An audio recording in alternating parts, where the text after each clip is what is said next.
లేవియ కాండము 23వ అధ్యాయము 40వ వచనం. మొదటి దినమున దబ్బ పండ్లను, ఈత మట్టలను, గొంజి చెట్ల కొమ్మలను, కాలువల యొద్ద నుండి నిరవంజి చెట్లను, అది సంగతి. ఈ 3 సందర్భాల్లో, ఒకటి సంసోనుని బంధించే విషయంలో నిరవంజి చెట్ల చువ్వలు వాడారు. 2 ఇశ్రాయేలీలు ఏడుస్తూ వారు వాయించిన సితారాలను నిరవంజి చెట్ల కొమ్మలకు వేలాడదీశారు. 3 దేవుడు తన కొరకు జరిపించమన్న పర్ణశాల పండుగలో నిరవంజి చెట్లను పట్టుకోమని దేవుడు చెప్పటం జరిగింది. ఏమిటి ఈ నిరవంజి చెట్లు ఇంతగా పరిశుద్ధ గ్రంథంలో ఆయా సందర్భాల్లో వాడారు అంటే, బిబ్లికల్ వ్యూలో ఈ నిరవంజి చెట్లు, ఈ విల్లో ట్రీస్ దేనికి సాదృశ్యంగా ఉంటాయి అంటే, బైబిల్ వ్యాఖ్యానకర్తలు ఇలాగున రాశారు. ఏమనంటే, మొదట లైఫ్, జీవితానికి ఇది సాదృశ్యం, జీవానికి సాదృశ్యం. 2 శుద్ధీకరణ, ప్యూరిఫికేషన్కి ఈ నిరవంజి చెట్టు సాదృశ్యం. 3 ద హోలీ స్పిరిట్, పరిశుద్ధాత్మకి ఈ నిరవంజి చెట్టు సాదృశ్యం. 4వది డివైన్ జడ్జిమెంట్, దైవిక న్యాయ తీర్పుకి ఈ నిరవంజి చెట్టు సాదృశ్యంగా చెప్తారు. నీటి కాలువల ఒడ్డున నాటబడినటువంటి నిరవంజి చెట్టు పర్యావరణానికి ఏ విధంగా ఉపయోగపడుతుందంటే, నేల కోత నియంత్రణకి ఈ నిరవంజి చెట్టు అత్యద్భుతంగా ఉపయోగపడుతుంది. నేల కోత అంటే అర్థం ఏంటంటే, నేలలో భూమి మీద ఎలాగైతే మట్టి కనపడుతుందో అలాంటి పొరలు, 7 రకాల పొరలు భూమికి ఉంటాయి. ఈ పొరలు అన్నిట్లో ప్రధానమైంది, ఒక పంట పండాలన్నా, ఒక చెట్టు పెరగాలన్నా, వేసిన విత్తనము ఫలించాలన్నా, మొలక రావాలన్నా, బలంగా ఉండాలన్నా, సూక్ష్మ క్రిములు బ్రతకాలన్నా నేలకు కూడా పోషకాలు ఉంటాయి. మనము పోషకాహారం తీసుకుంటున్నట్టుగా నేలకు కూడా 3 రకాల ప్రధాన పోషకాలు ఉన్నాయి. చెప్తారా? నత్రజని, పొటాషియం, ఇంకా భాస్వరం, ఫాస్ఫరస్. ఈ 3 పై పొరలో ఉంటాయి.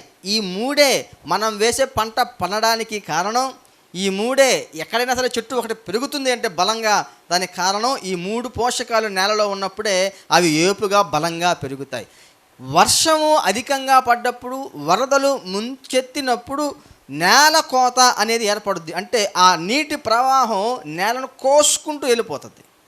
ఆ నేల పైన ఉన్నటువంటి ఈ పోషకాలన్నింటినీ ఈడ్చుకుని వెళ్ళిపోయే క్రమంలో నేల సారమంతా నిస్సారమైపోయి ఆ ప్రాంతమంతా ఫలింపుకి పనికిరాని నేలగా మారిపోతుంది. అందుకనే 70 దేశాలకు పైచిలుకు దేశాలు ఈ నిరవంజి చెట్లను పనిగట్టుకొని పెంచుకుంటున్నారు అడవుల్లాగా.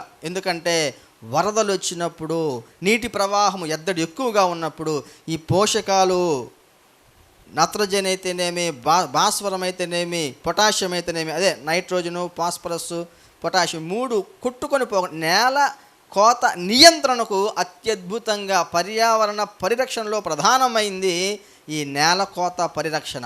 దానికి ఎంతో అద్భుతంగా ఈ చెట్టు ఉపయోగపడుతుంది అన్నమాట. అందుకనే ఈ చెట్లని 70 దేశాలు పనిగొట్టుకొని పెంచితే, కొన్ని దేశాల్లో సహజంగానే అవి అక్కడ పెరుగుతూ ఉంటాయి. మన భారతదేశంలో కూడా సహజ సిద్ధంగానే అవి పెరుగుతాయి. అయితే ఇక్కడెక్కడ కనపడవు, కానీ కాశ్మీర్ ప్రాంతానికి వెళ్తే అక్కడ ఈ చెట్లు కనబడతాయి. క్రికెట్ ఆడే క్రికెటర్స్ బ్యాట్లు కూడా ఈ నిరవంజి చెట్ల కొమ్మలతోటి, కాండంతో తయారు చేస్తారు క్రికెట్ బ్యాట్లు. సో నిరవంజి చెట్లు పర్యావరణానికి ఎలాగైతే కాపుదలగా, ప్రొటెక్షన్గా ఉన్నాయో, ఇశ్రాయేలీయులు గడ్డిలాంటి శత్రువుల మధ్య, లేదా ఇశ్రాయేలీయులు గడ్డిలాంటి అన్యుల మధ్య నిరవంజి చెట్టులాగా పెరుగుతూ వారు ఎదగడమే కాక మిగిలిన ప్రపంచాన్ని మొత్తాన్ని కూడా రక్షించేవారిగా ఉన్నాడు. ఇశ్రాయేలీయుల యొక్క ఎదుగుదల గురించి చెప్పడానికి ప్రభువు ఈ నిరవంజి చెట్టునే చూపించడానికి గల కారణం ఏంటంటే, వాటితో పాటు పెరిగిన గడ్డి ఎంత పెరిగినా ఆ గడ్డి ఎంత మాత్రము నేల కోతను ఆపలేదు. ఆ ప్రవాహం వస్తే కుదిరితే ఆ గడ్డన లేచిపోద్దేమో తప్ప అది నేల కోతను ఆపేంత శక్తి దానికి లేదు. కానీ ఇశ్రాయేలీయులు అలా కాదు. వారి మీదకి ప్రవాహం వచ్చినా సరే ఆ ప్రవాహం వల్ల వారి ఓడిపోవడం కాక మిగిలినటువంటి దేశాలను కూడా కాపాడే బాధ్యత ఈ ఇశ్రాయేలీయులు తీసుకుంటారు అని చెప్పటానికి, నీటి ప్రవాహానికి నేల కొట్టుకుపోతే పాప ప్రవాహానికి మానవాళి మొత్తం కొట్టుకుపోయింది. నీటి ప్రవాహానికి పర్యావరణం నేల కోతకు గురైతే పాప ప్రవాహానికి ఏదేను తోటలో ప్రారంభమైన ఆ పాప ప్రవాహం నేటికి అనేక మందిని నరకములోనికి కోసుకుని వెళ్ళిపోతుంది. దానికి అడ్డుకట్ట వేయటానికే ఇశ్రాయేలీయులలో నుంచి వచ్చినటువంటి క్రీస్తు యేసు ప్రభువారు మనకు ఒక నిరవంజి చెట్టులాగా, ఇశ్రాయేలు జాతి నిరవంజి చెట్టులాగా, క్రీస్తుని ఎరిగిన క్రైస్తవ సంఘం నిరవంజి చెట్టులాగా ఎదుగుతూ తాను సంరక్షించబడుతూ అనేక మందిని కూడా కాపాడుతూ ఉంది. క్రైస్తవులే లేకపోతే భారతదేశం పరిస్థితి ఈరోజు ఎంత అధ్వాన్నంగా ఉండేదో చదువుకునే వారందరికీ తెలుసు. క్రైస్తవులు నిరవంజి చెట్టులాగా మానవులు కొట్టుకుపోతున్నటువంటి స్థితిలో అడ్డంగా నిలబడి వారిని సంరక్షించే వారిగా ఉంటారు. నీలో భక్తి నిరవంజి చెట్టులాగా పెరగాలి. అంటే చుట్టూ గడ్డిలాంటి అన్యులున్నా, చుట్టూ గడ్డిలాంటి సాదాసీదా విశ్వాసులున్నా, నీ చుట్టూ గడ్డిలాంటి నీ విశ్వాసానికి సంబంధం రానివారు, వ్యతిరేక స్థితిలో ఉన్నవారైనా సరే, వారు గడ్డిలాగే ఉండిపోయినా సరే, నువ్వు మాత్రము నిరవంజి చెట్టులాగా వేరు తన్ని ఫలించాల్సిందే. మీకందరికీ బైబిల్లో లాజరు అనే వ్యక్తి బాగా తెలుసు కదా. ఎంతమంది లాజర్లు ఉన్నారు? 2 లాజర్లు ఉన్నారు. ఒక లాజరు ఎవరు? మార్తా మరియల సహోదరుడు. మరొక లాజరు ధనవంతుని దగ్గరకు చేర్చబడినటువంటి బేద లాజరు.